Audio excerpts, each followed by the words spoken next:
এয়া আমাৰ দ্বিতীয় যাত্ৰা কাৰ্বি আংলঙলৈ।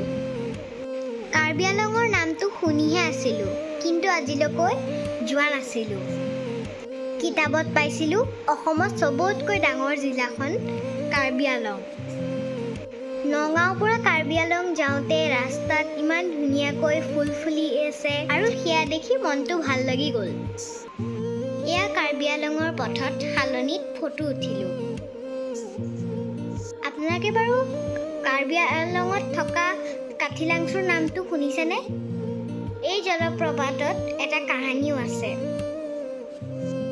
আমি এয়া পাহাৰৰ একা বেকা ৰাস্তাৰে কাঠিলাংচুলৈ আগবাঢ়িলোঁ। এই যাত্ৰাত আমাৰ লগত আহিছে পিকু দাদা, লাৰু দাদা, মা, মই, বৌ, লয় দাদা, গীত আৰু লাৰু দাদাৰ ফ্ৰেণ্ড। কাঠিলাংচু যোৱাৰ আগতে যিহেতুকে আমি এটা পিকনিক খাম বুলি এটা প্লেন কৰিছিলোঁ, সেইকাৰণে গাড়ীৰ পৰা গোটেই বস্তুখিনি নমাই এয়া চবেই যা যোগাৰ কৰিছে ভাত বহাবলৈ।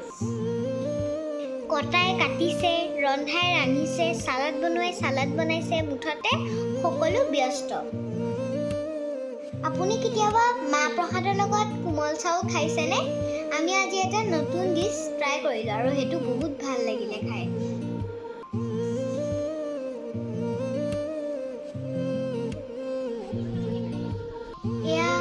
এয়া মা, দেউতা, পিকুদা, লাৰুদা গোটেই সোপাই বহি কিমান যে আড্ডা মাৰিছে। মাজে মাজে গীতৰ যি কান্দোন, মাকে ইমান উমলাবলৈ চেষ্টা কৰিছে। এফালে পিকু দাদাই ৰান্ধাত ব্যস্ত হৈ আছে। এটা কথা কিন্তু পিকু দাদাই বহুত ধুনীয়াকৈ ৰান্ধিব জানে, সেইকাৰণে চবেই পিকু দাদাক ৰান্ধিবলৈ দিছে। ভাত ৰান্ধি খাই বৈ আমি চবেই ৱাটাৰফলত গা ধুবলৈ ব্যস্ত হৈ গ'লোঁ। গা ধুই থাকোঁতে এটা কথা মনত পৰাত খুব দুখ লাগিলে আৰু শেষত আমি গা ধুই পুনৰ আমি ঘৰলৈ ঘূৰি আহিলোঁ।